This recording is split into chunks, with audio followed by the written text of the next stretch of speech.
नमस्कार, मैं डॉक्टर ऋषिराज पांडे। आज हम सिंधु घाटी की सभ्यता अथवा हड़प्पा सभ्यता के संदर्भ में बातचीत करने जा रहे हैं। आज से लगभग एक शताब्दी पूर्व तक सिंधु सभ्यता अथवा हड़प्पा सभ्यता के संबंध में इतिहास के अध्येतागण अनभिज्ञ थे। भारतीय इतिहास का आरंभ आर्यों की वैदिक सभ्यता से होता था, लेकिन सन 1921 में राय बहादुर दयाराम साहनी ने हड़प्पा में उत्खनन कार्य संपन्न कराया।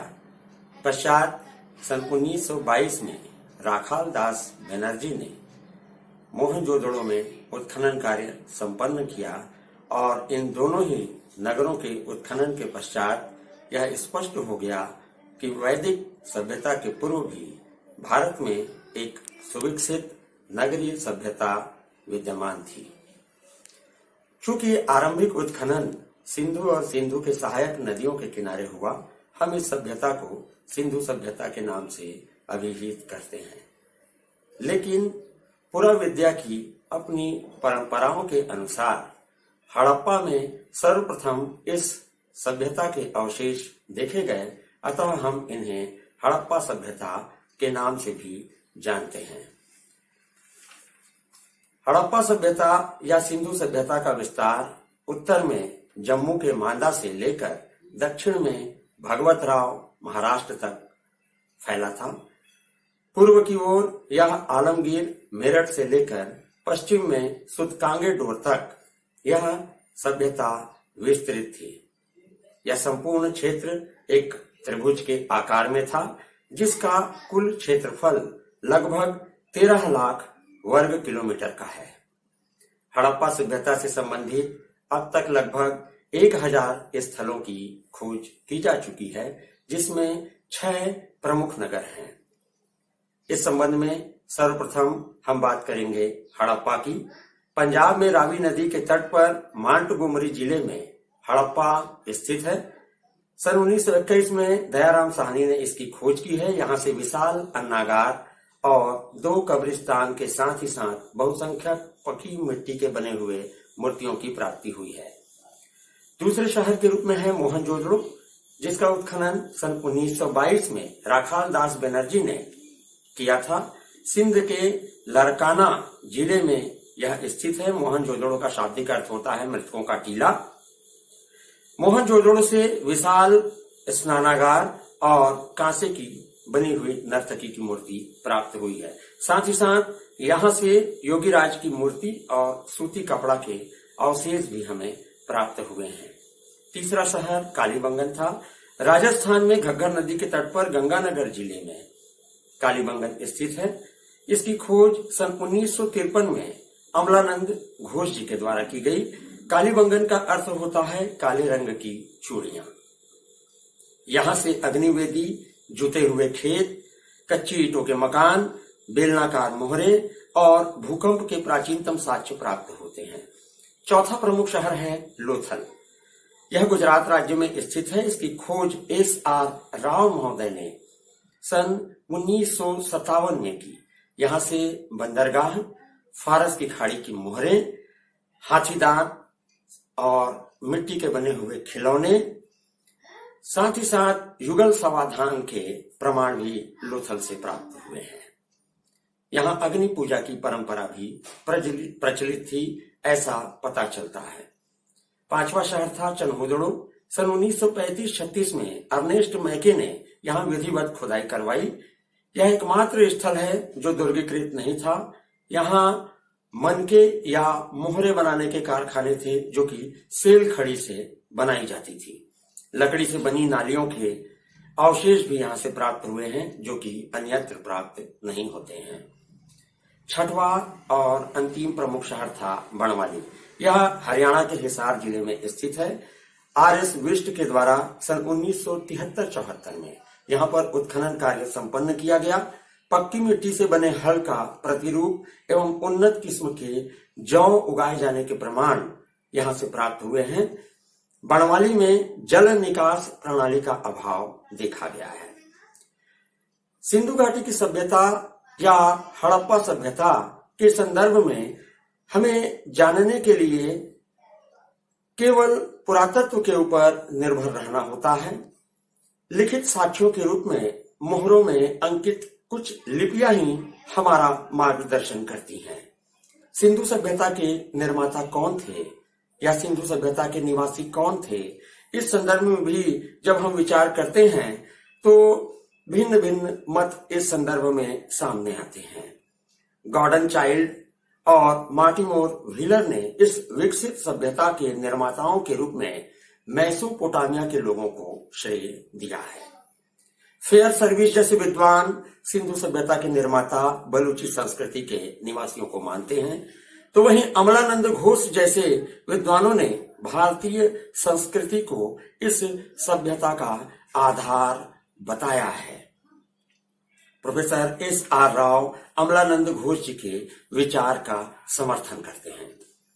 लक्ष्मण स्वरूप पुशालकर और रामचंद्रन जैसे इतिहासकारों ने आर्यों को सिंधु सभ्यता के जनक के रूप में देखने का प्रयास किया, तो वहीं पर राखाल दास बनर्जी जैसे इतिहासकारों ने सिंधु सभ्यता के निर्माता के रूप में द्रविड़ों को बताया है।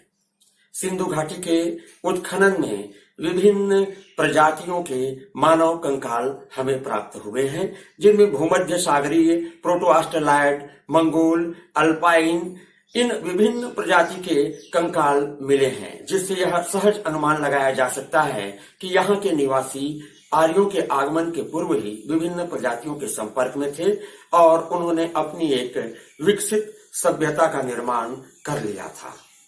सिंधु सभ्यता की तिथि निर्धारण के संदर्भ में भी भिन्न भिन्न विद्वानों के भिन्न भिन्न मत हैं। मार्टिमोर व्हीलर महोदय 2500 ईसा पूर्व से 1500 ईसा पूर्व के बीच इस सभ्यता का काल निर्धारण करते हैं, तो वहीं C.L. फावरी महोदय ने 2800 ईसा पूर्व से 2500 ईसा पूर्व के बीच इस सभ्यता को बताया है। सर जॉन मार्शल का यह अनुमान है कि इस सभ्यता का विकास तीसरी सहस्त्राब्दी ईसा पूर्व में हुआ था। तो वहीं वैज्ञानिक दृष्टिकोण से काल निर्धारण के लिए तकनीक कार्बन डेटिंग C14 के द्वारा 2300 ईसा पूर्व से 1750 ईसा पूर्व के बीच इस सभ्यता का काल निर्धारित किया गया है। सिंधुकालीन समाज विभिन्न वर्गों में बटा हुआ था। पहला वर्ग बुद्धिजीवियों का था, जिसमें पुरोहित, चिकित्सक और ज्योतिष सम्मिलित थे। दूसरा वर्ग योद्धाओं का था, यह विशुद्ध रूप से सैनिकों का वर्ग था। तीसरा वर्ग व्यापारियों और शिल्पकारों का वर्ग था। चौथा वर्ग श्रमिक, किसान, मछली पकड़ने वाले और गृह सेवकों का वर्ग था।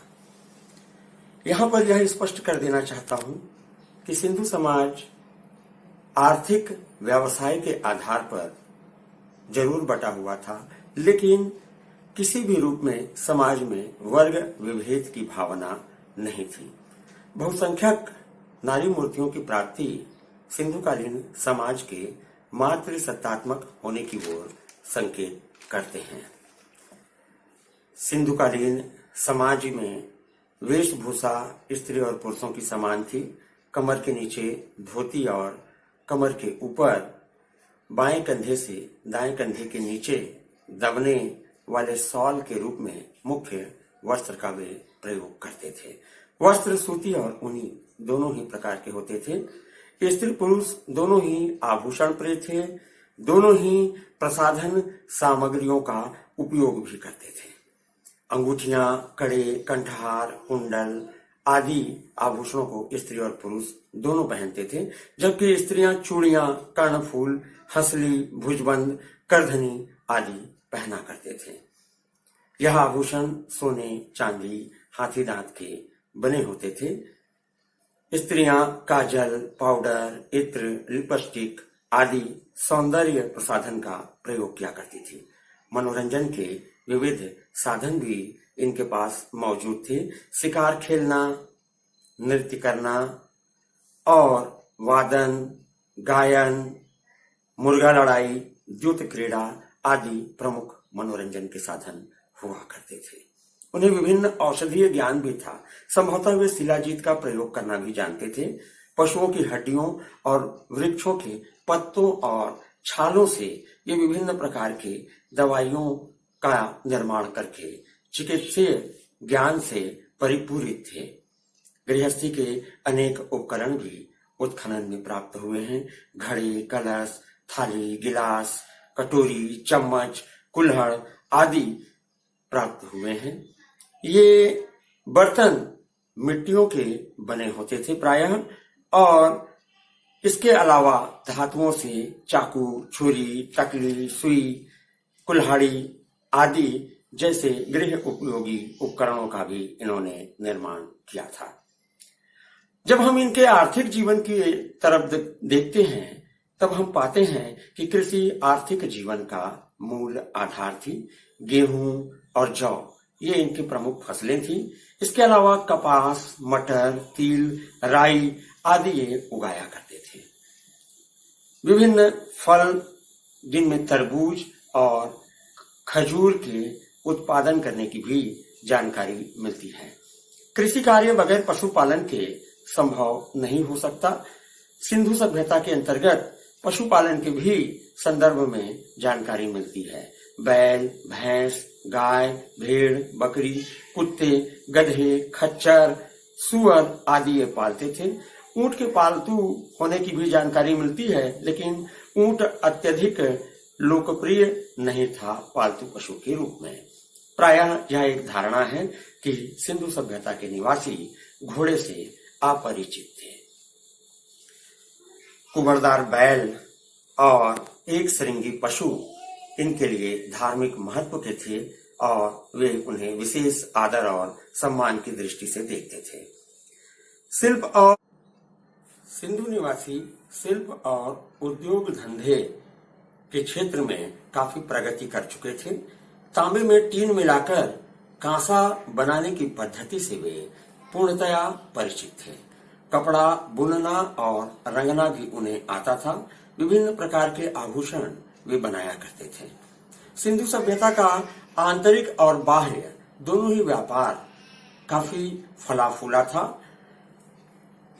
आंतरिक व्यापार में वे बैलगाड़ियों और गधों के माध्यम से अपना व्यापार संपन्न करते थे और जल मार्ग से व्यापार के लिए वे जहाजों का सहारा लिया करते थे।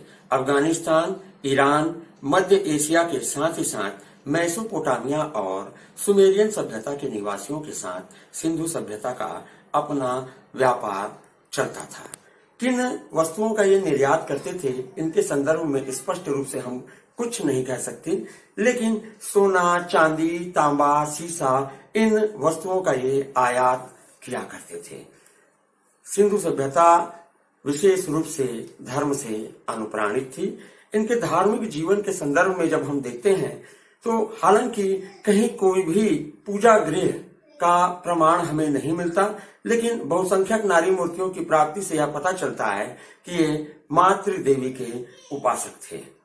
सिंधु सभ्यता में कुबड़दार बैल अत्यंत पूजनीय था। सिंधु सभ्यता के लोग सूर्य पूजा, वृक्ष पूजा, नदी पूजा किया करते थे। साथ ही साथ लिंग और योनि पूजा की भी परंपरा थी। पशुपति की एक मुद्रा जो प्राप्त हुई है उससे यह पता चलता है कि ये रुद्र शिव के भी उपासक थे। सिंधु सभ्यता के निवासियों के धर्म और धार्मिक विश्वासों में यह भी बात पता चलती है कि प्रत्येक निवासी मोहरों को ताबीज के रूप में धारण करता था। अंतिम संस्कार की इनकी 3 प्रकार की प्रणालियां थीं। पहला पूर्ण समाधिकरण, जिसमें अनेक वस्तुओं के साथ शव को भूमि में गड़ा दिया जाता था।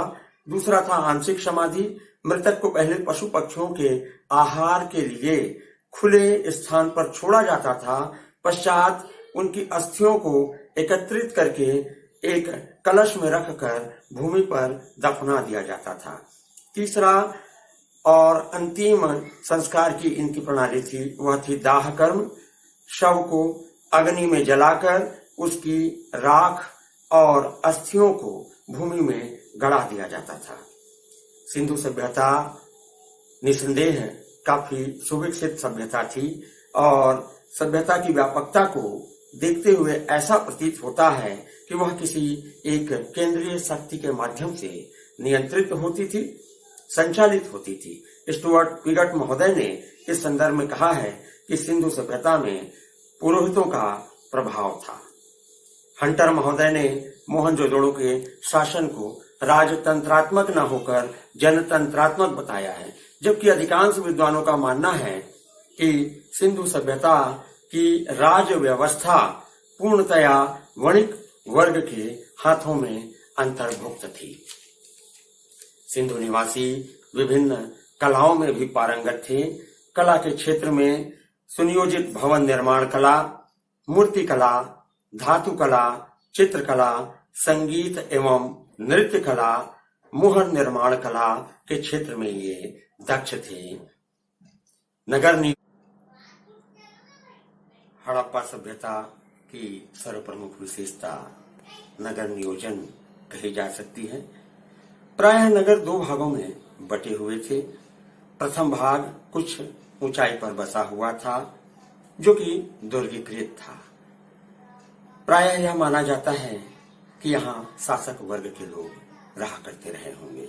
निचले स्तर के मकानों में जन सामान्य रहा करते रहे होंगे। मकाने जाल की तरह विन्यस्त थे। जल निकासी की उत्तम प्रणाली विकसित थी। भवन निर्माण में पक्की ईंटों का प्रयोग होता था। भवन निर्माण के संदर्भ में यह भी पता चलता है कि प्रत्येक मकान में एक कुआं हुआ करता था और सड़कों के संदर्भ में यह पता चलता है कि सड़कें प्रायः एक दूसरे को समकोण पर काटती थी। तो एक सुविकसित नगर के अवशेष सिंधु सभ्यता के अंतर्गत हमें प्राप्त होते हैं और उन्हें देखने पर ऐसा लगता है कि वहां कोई एक ऐसा अभियांत्रिकी वर्ग रहा होगा जिसने इन नगरों को निर्मित किया रहा होगा। सिंधु सभ्यता के पतन के संदर्भ में भी विद्वानों में विभिन्न प्रकार के मत हैं कि आखिर इस प्रकार की उन्नत सभ्यता यकायक कैसे नष्ट हो गई।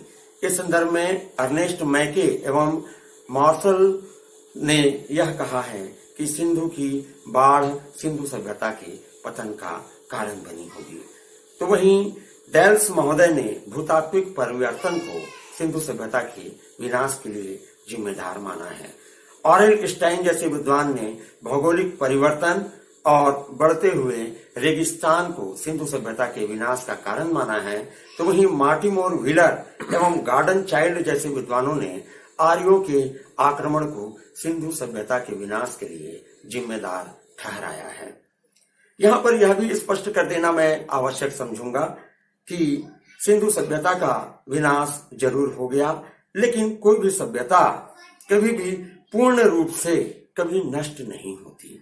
सिंधु सभ्यता ने परवर्ती आर्य संस्कृति को अनेक क्षेत्रों में प्रभावित करने का काम किया है और सिंधुकालीन धर्म आज भी भारतीय धर्म को प्रेरणा देता रहता है। बहुत बहुत धन्यवाद।